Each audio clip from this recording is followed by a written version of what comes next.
Ladies and gentlemen, friends, colleagues, thank you for being here. Let me begin with a question.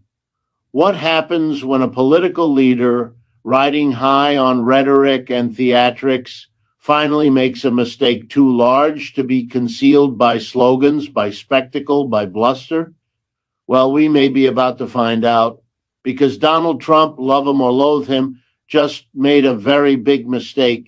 And the even more alarming reality is this: no one, not his party, not the opposition, not the media, and certainly not the American people are ready for the consequences. What is this mistake? It isn't simply a gaffe, not a misstatement, not even one of his all too frequent slips into authoritarian fantasy. No, this is structural. It's economic. Trump has once again leaned on the tired illusion that you can run an advanced capitalist economy the way you run a casino, through risk, spectacle, and the short-term win. He's doubling down on policies that pit worker against worker, region against region, and America against the world. And here's the mistake: he believes the consequences will never catch him. Every empire has had leaders who imagined they were untouchable, who thought the economy could bend indefinitely to their will. Rome had emperors who thought bread and circuses could cover up decay. Britain once thought colonial riches would flow forever. Today, Trump is making that same error, believing that tax cuts for the wealthy, deregulation for corporations, and empty promises to working Americans can coexist without producing a reckoning. That reckoning is coming, and no one is ready because both political parties are trapped. The Republicans cheer him on, blinded by short-term gains. The Democrats, instead of presenting a bold alternative rooted in addressing inequality, continue to triangulate, to hedge, to hope that Trump will destroy himself. The media, ever hungry for clicks, views, and ratings, reduce his big mistake to entertainment, when in truth it's a dangerous gamble with the very stability of our society. The working people of this country are left holding the bag. Wages remain stagnant, prices climb, debt mounts, and the promise of relief is always tomorrow, never today. Trump's mistake is not just political, it's economic malpractice on a grand scale. And when the next downturn, the next crisis, the next unraveling arrives, the American people will discover that the system was not designed to protect them. It was designed to protect those at the top, the very people Trump has been serving all along, behind the theater of populism. Trump's economic strategy has often resembled less a carefully crafted policy framework and more a series of wagers placed on the table of a casino. At first glance, it can look bold, decisive, and even exciting to those who see politics as a spectacle. But beneath the surface, this approach reveals itself as a dangerous gamble, one that prioritizes short-term appearances of success while ignoring the deeper structural weaknesses of the American economy. To treat the nation's economic foundation as though it were a slot machine is not only reckless, it is a profound misjudgment of how fragile the current system already is. For decades, the United States economy has been built on contradictions: rising productivity paired with stagnant wages, soaring corporate profits existing alongside growing household debt, and financial speculation overshadowing real industrial investment. Trump's policies did not resolve these contradictions. They intensified them. By cutting taxes heavily for corporations and the wealthy, he fueled an already bloated inequality. The wealthy did not reinvest those tax breaks into creating secure, well-paying jobs or revitalizing industries. Instead, they poured much of that money into stock buybacks, speculative ventures, and further concentration of wealth at the top. For the average American worker, little changed in their day-to-day reality. At the same time, Trump's deregulatory push removed what modest safeguards existed against corporate excess. Environmental protections, financial oversight, labor standards, all were weakened in the name of freeing up business. This was supposed to spark innovation and growth. But history shows us that deregulation without accountability does not create sustainable prosperity. It creates bubbles, and bubbles, by their very nature, eventually burst. Trump wagered that the spectacle of a booming stock market, rising quarterly profits, and an unemployment rate that seemed superficially low would be enough to sustain his political capital. But what he ignored was that behind those numbers lay a workforce increasingly dependent on precarious gig work, households juggling multiple jobs to stay afloat, and an economy resting on credit rather than genuine security. There is a deeper problem in imagining the economy as a casino game. In a casino, most players lose while the house always wins. Trump's policies reflected exactly this logic. The house, corporations, the financial sector, and the wealthiest households were the real winners. The ordinary players, America's working and middle classes, were encouraged to believe they had a chance at winning big through promises of tax relief or manufacturing job revivals. But when those promises failed to materialize, they were left with the same insecurity, now disguised under the bright lights of economic success celebrated by Wall Street and broadcast nightly on cable news. What makes this gamble particularly dangerous is that it relies on the illusion of permanence. Trump bet that the conditions that fueled growth during his administration, low interest rates, high corporate earnings, global markets still open to American capital, would last indefinitely. But capitalism is cyclical. Booms are always followed by busts. And when that downturn arrives, the structural weaknesses ignored in the pursuit of spectacle are brutally exposed. The reliance on debt, the fragility of service sector employment, the deep inequality in wealth distribution, these are not weaknesses that can be papered over forever. Perhaps the most telling aspect of this casino-style management is its disregard for the real human costs of economic fragility. Families living paycheck to paycheck cannot treat their lives as a series of bets. They cannot absorb sudden downturns without catastrophe. Yet Trump's policies assumed they could, that somehow the mirage of opportunity would suffice to keep frustration at bay. History, however, teaches us that when working populations are repeatedly promised prosperity and repeatedly denied it, the political consequences are explosive. Disillusionment spreads, and anger can erupt in unpredictable and destabilizing ways. The fundamental error lies in believing that an advanced, complex economy can be governed like a spectacle designed to keep people entertained. In a casino, distraction is essential. Lights, noise, constant movement, all to keep players from realizing how much they are losing. Trump, too, leaned on distraction, inflammatory rhetoric, cultural battles, endless drama. All of it masked the fact that economically, he was doubling down on policies that benefited the few while leaving the many vulnerable. That is the essence of the gamble, and that is why it is so dangerous.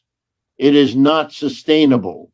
When the tables turn, as they always do, the consequences will be borne not by the House, but by the players who can least afford to lose. The central paradox of Trump's political success is that he managed to present himself as the champion of the working class while simultaneously advancing policies that overwhelmingly favored corporations and the wealthy. This is the essence of the populist illusion. It is a performance that relies on powerful rhetoric, symbolic gestures, and the careful construction of an image that masks the real beneficiaries of his governance. For millions of Americans, particularly those who felt abandoned by decades of political neglect, Trump's voice sounded authentic. He spoke of factories reopening, jobs returning, and communities long left behind being restored to prosperity.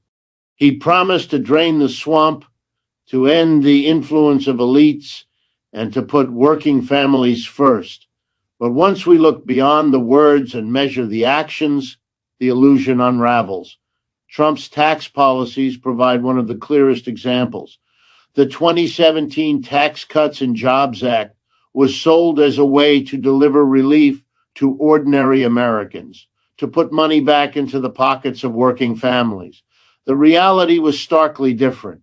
The overwhelming share of the benefits went to the wealthiest households and the largest corporations. While some workers saw modest short-term reductions in their taxes, the long-term structure of the cuts heavily tilted toward those already at the top of the economic ladder.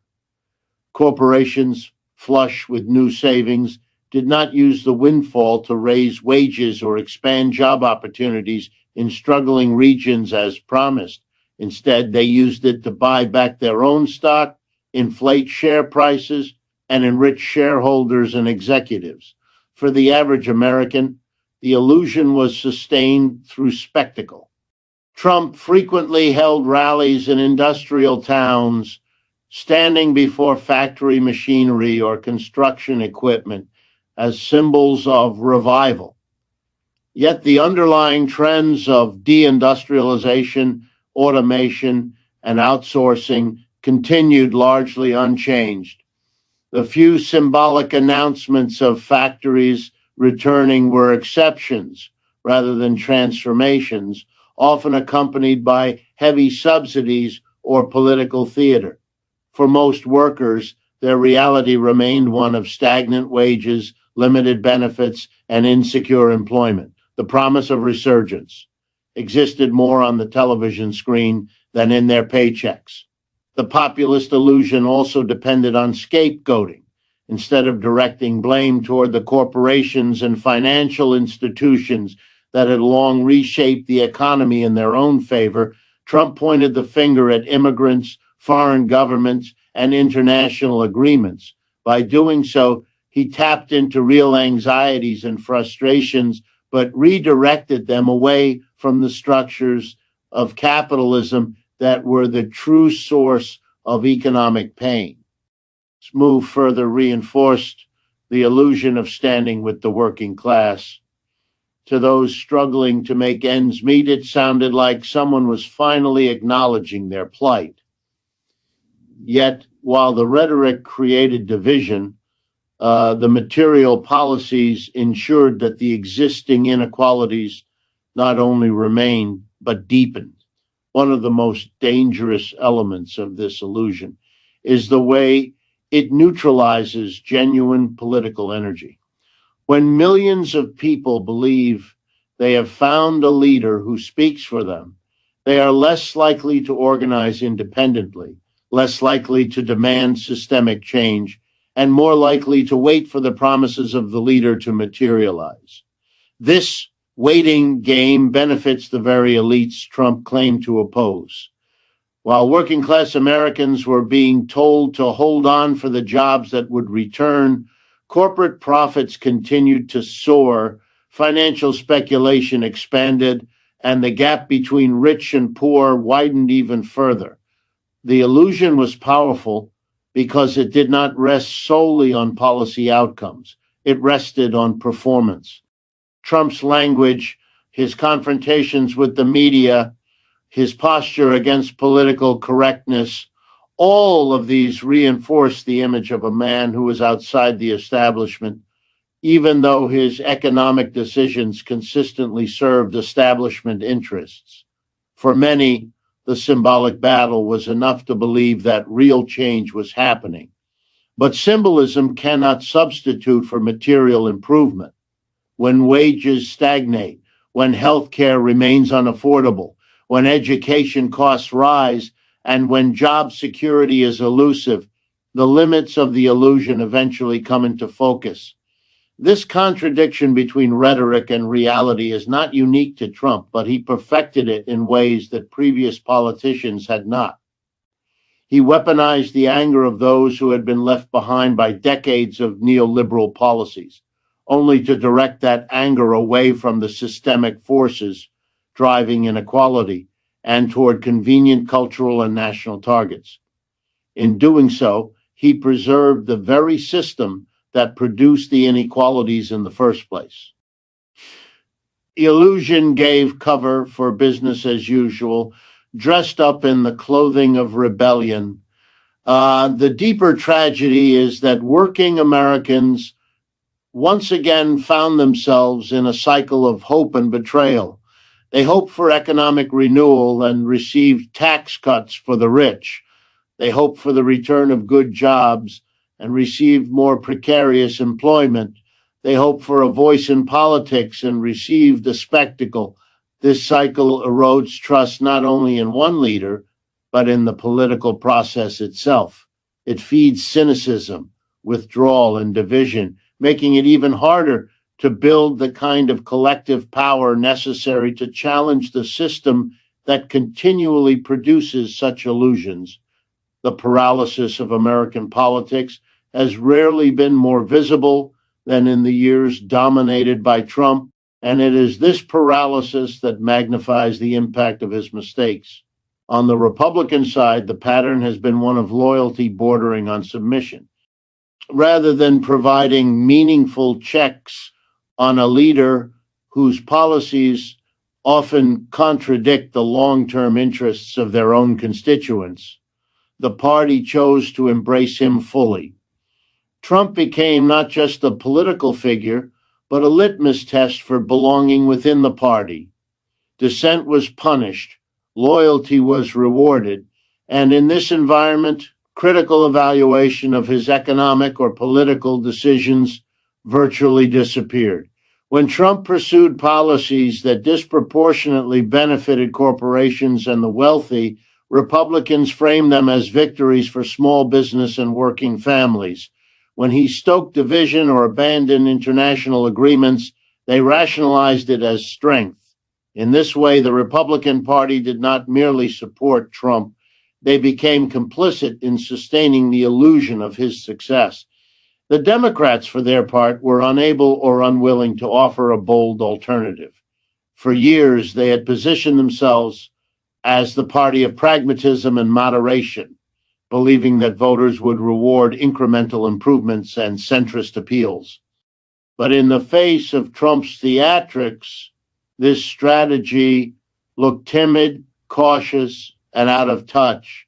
When Trump enacted massive tax cuts for the wealthy, Democrats criticized but did not organize around a transformative vision of economic redistribution. When he deregulated industries and weakened labor protections, Democrats pointed out the dangers but failed to mobilize around a compelling pro-worker agenda. Their strategy became one of waiting for Trump to overreach, to collapse under the weight of his own mistakes, or to alienate enough voters to lose power.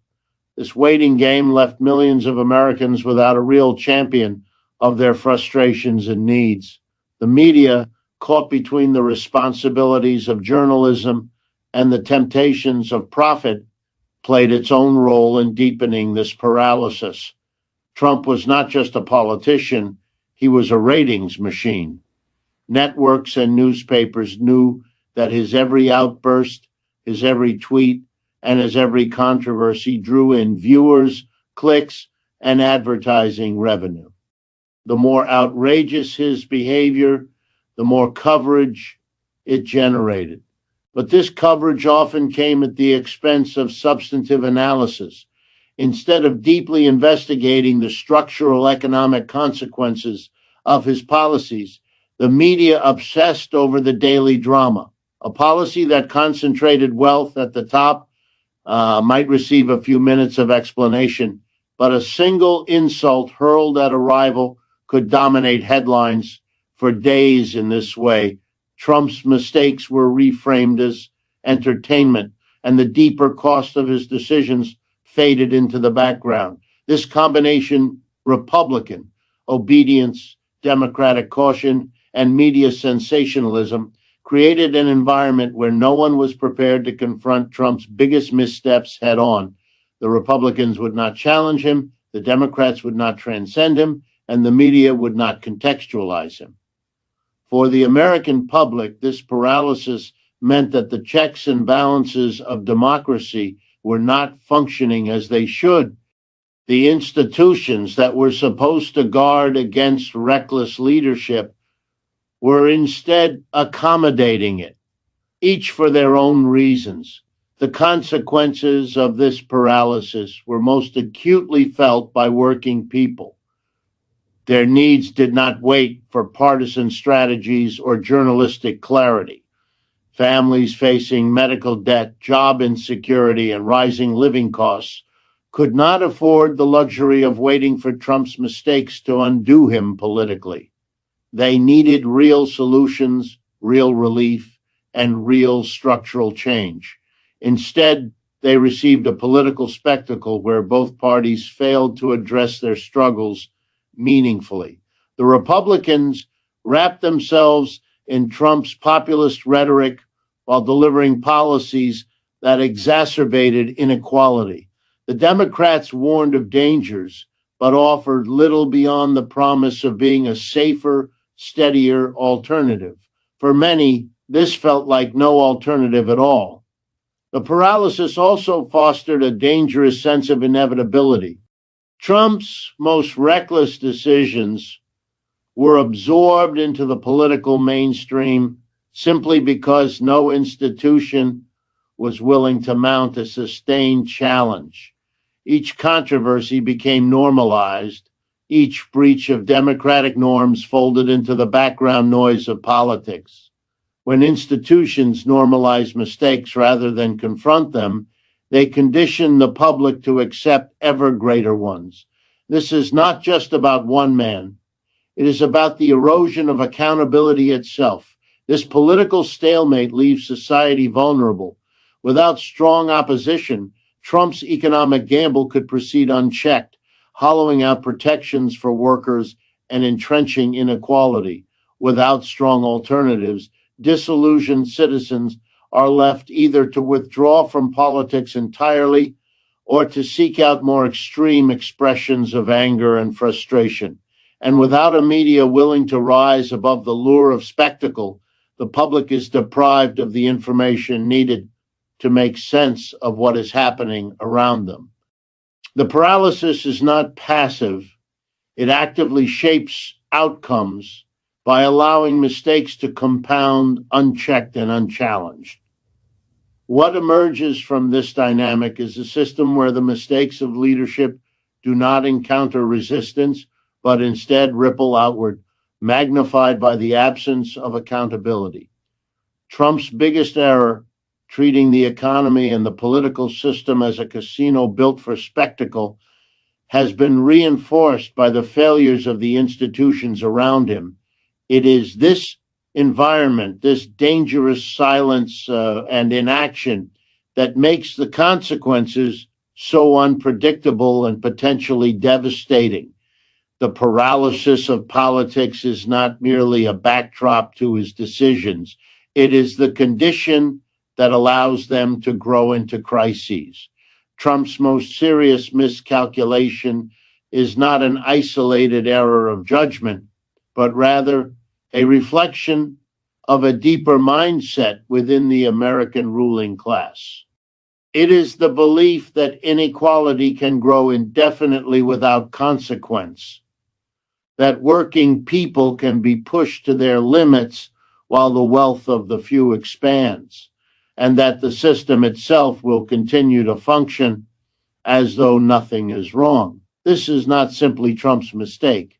It is the systemic mistake of a political and economic elite, that has convinced itself that the foundations of society can be stretched, strained, and hollowed out without ever collapsing. From the beginning of his presidency, Trump governed on the assumption that the rules of capitalism could be manipulated without restraint. He offered enormous tax cuts to corporations and wealthy households, deregulated industries that were already enjoying historic profits, and prioritized financial markets over the real economy.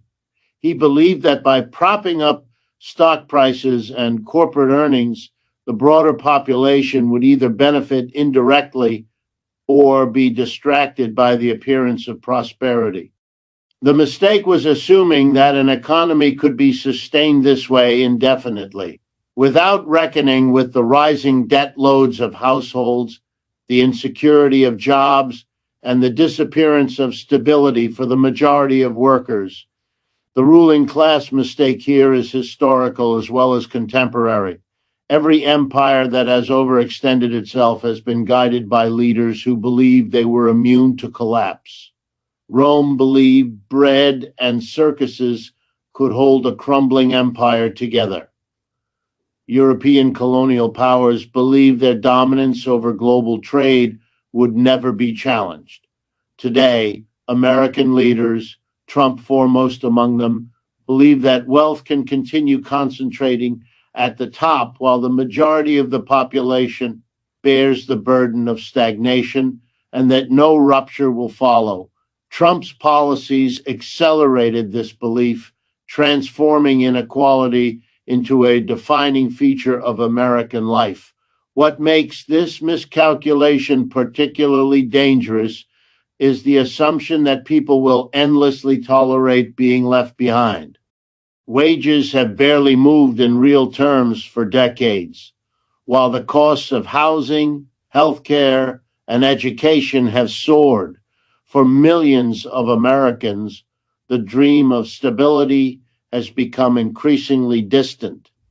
Yet Trump, like many before him, assumed that the anger generated by this reality could be redirected indefinitely toward immigrants, toward foreign competitors, toward cultural scapegoats, rather than toward the economic system itself.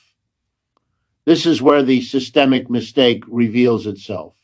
You can misdirect anger for a time, but history shows that eventually frustration finds its true target.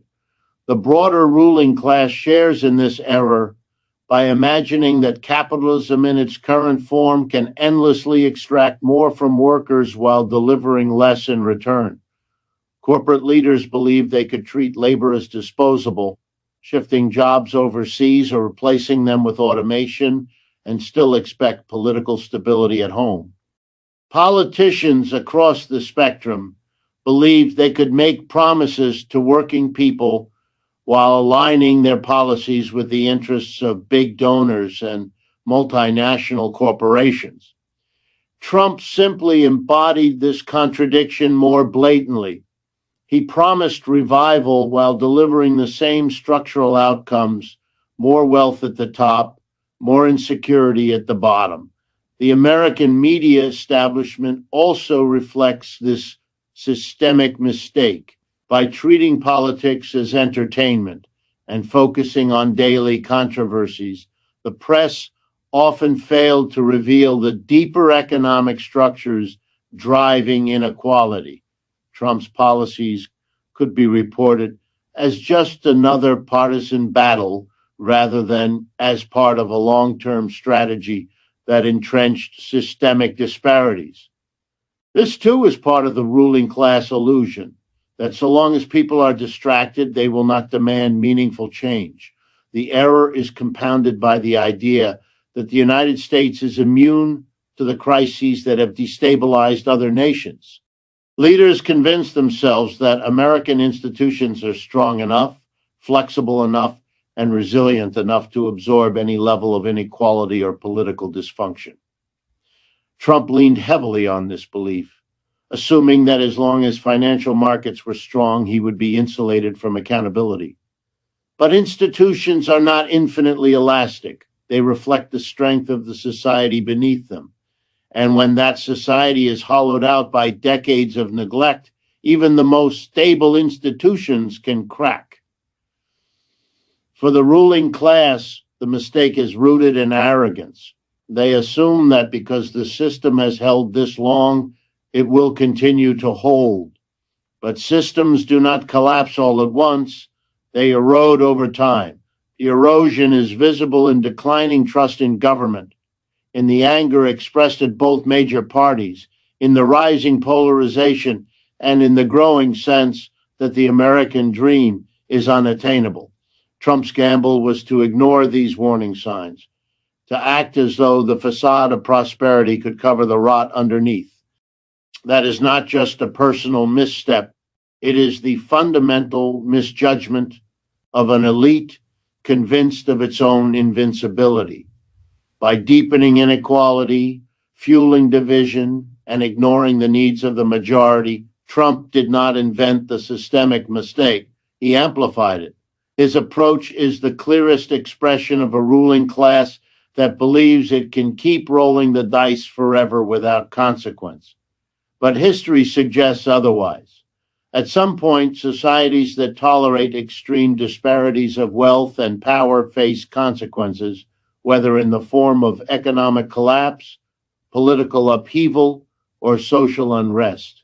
The tragedy of the current moment is that Trump's mistake, and the broader mistake it represents, is one that few in power seem willing to acknowledge, let alone correct. The United States finds itself standing on the edge of a reckoning, one that Trump's policies have accelerated, but that reaches far deeper than his presidency alone. The mistake of treating the economy like a spectacle, of serving corporations and the wealthy while promising revival to working people, has created a fragile system where the next downturn will not only expose inequalities, but magnify them.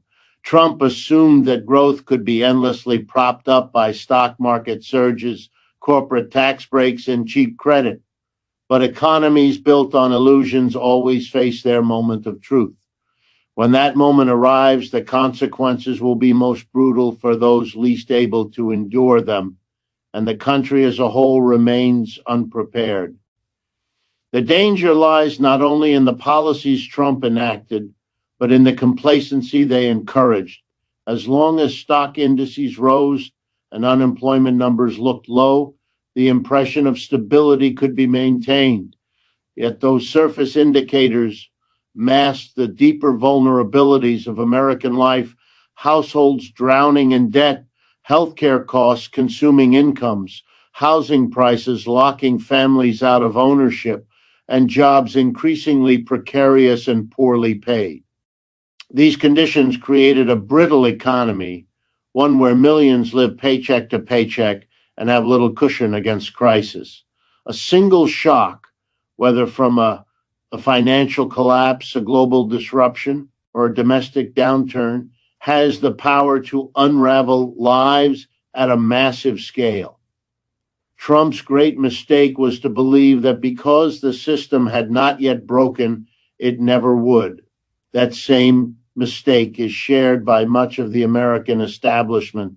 Political leaders assume that crises will always be managed, that institutions will bend but not break, that public frustration will flare but not ignite into something uncontrollable.